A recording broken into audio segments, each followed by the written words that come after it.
In today's video, we are going to explore best Paramahansa Yogananda's quotes about sex and beauty. Let's get started. Astral desires center around enjoyment in terms of vibration. Astral beings enjoy tech ethereal music of the spheres and are entranced by the sight of all creation as exhaustless expressions of changing light.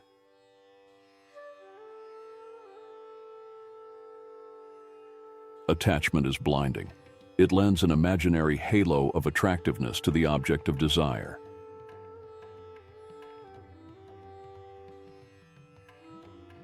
But there are many kinds of tigers. Some roam in jungles of human desires. No spiritual benefit accrues by knocking beasts unconscious.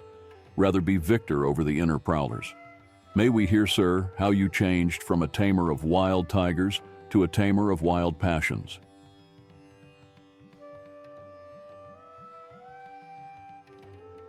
Causal beings therefore consider the enjoyment of physical sensations or astral delights as gross and suffocating to the soul's fine sensibilities. Causal beings work out their desires by materializing them instantly.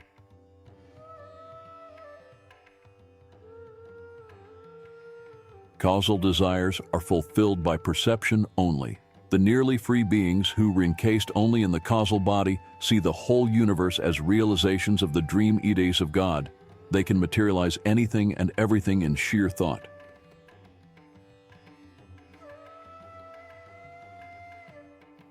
Conserve your powers. Be like the capacious ocean, absorbing within all the tributary rivers of the senses. Small yearnings are openings in the reservoir of your inner peace, permitting healing waters to be wasted in the desert soil of materialism.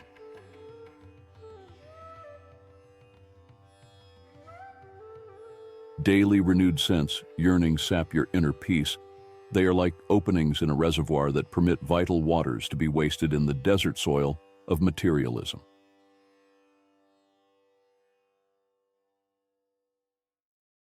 Desires as seen on three planes of existence: physical, astral, and causal.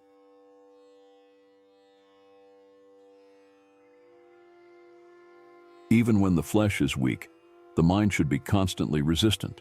If temptation assails you with cruel force, overcome it by impersonal analysis and indomitable will. Every natural passion can be mastered.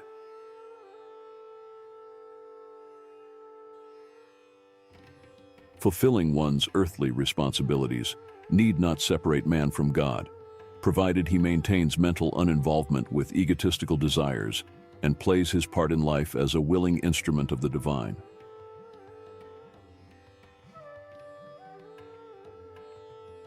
He who has surrounded us with this ever-evolving mystery of creation has also implanted in us the desire to question and understand.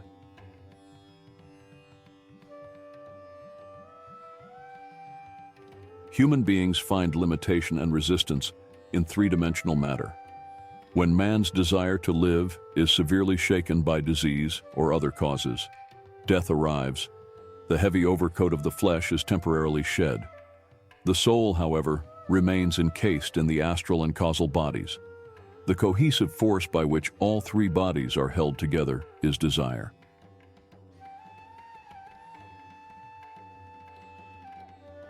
Just as hunger, not greed, has a legitimate purpose, so the sexual instinct has been implanted by nature solely for the propagation of the species, not for the kindling of insatiable longings, he said.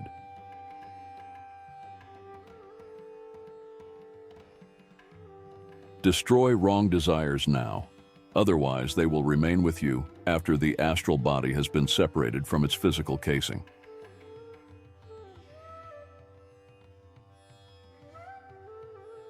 Master Stress said on other occasions the futility of mere book learning.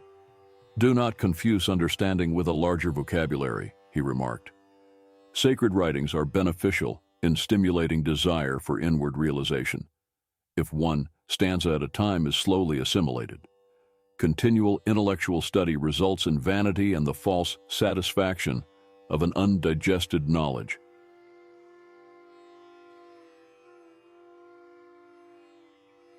Morale, Attachment is blinding.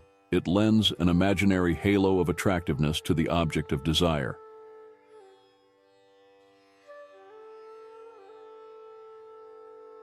Outward longings drive us from the Eden within. They offer false pleasures which only impersonate soul happiness. The lost paradise is quickly regained through divine meditation.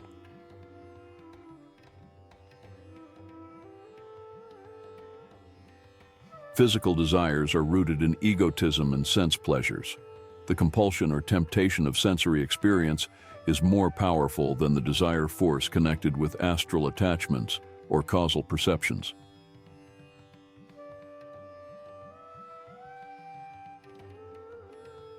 The adhesive force by which all three bodies are held together is desire. The power of unfulfilled desires is the root of all man's slavery.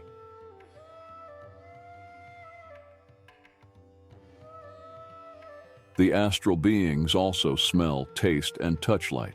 Astral desires are thus connected with an astral being's power to precipitate all objects and experiences as forms of light or as condensed thoughts or dreams.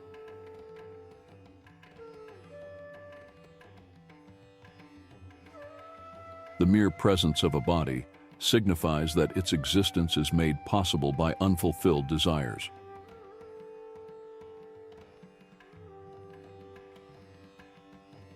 The forceful, activating impulse of wrong desire is the greatest enemy to the happiness of man. Roam in the world as a lion of self-control. See that the frogs of weakness don't kick you around.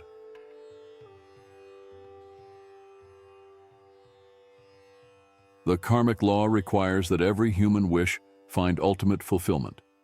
Non-spiritual desires are thus the chain that binds man to the reincarnational wheel.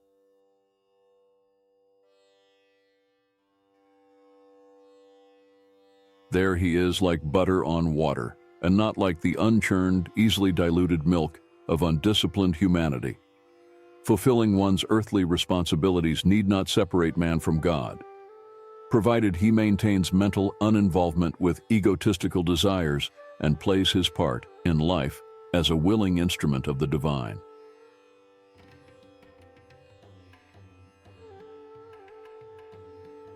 Wrath springs only from thwarted desires. I do not expect anything from others, so their actions cannot be in opposition to wishes of mine. I would not use you for my own ends. I am happy only in your own true happiness.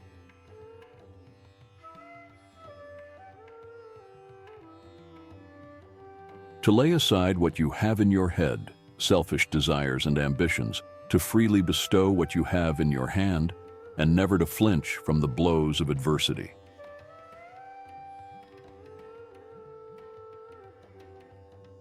Desire for material things is endless. Man is never satisfied completely and pursues one goal after another. The something else he seeks is the Lord, who alone can grant lasting joy.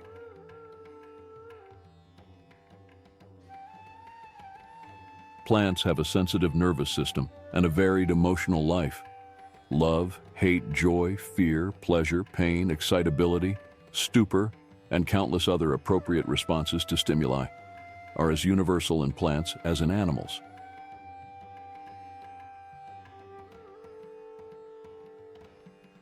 Sadly, I wondered how one with the power to win a master's love could readily respond to worldly allures.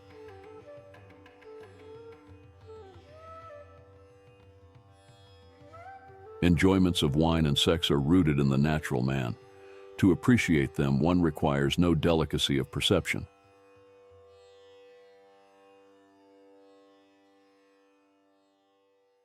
Sense wiles are comparable to the evergreen oleander, fragrant with its rosy-colored flowers. Every part of the plant is poisonous. The land of healing lies within, radiant with the happiness that is blindly sought in 1,000 outer directions.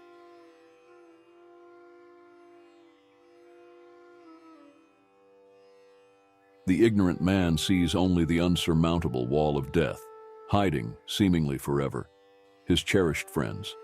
But the man of unattachment, he who loves others as expressions of the Lord, understands that at death The dear ones have only returned for a breathing space of joy in Him.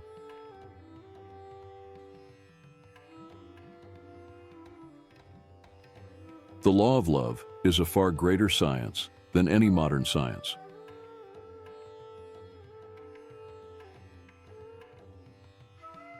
A worthy leader has the desire to serve, not to dominate.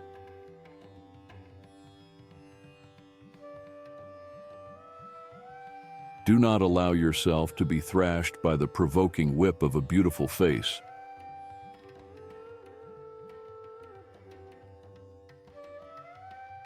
Please let us know your favorite quotes from these top Paramahansa Yogananda's Autobiography of a Yogi's quotes in the comments section. Thank you for watching. Don't forget to like, share, and subscribe to our channel.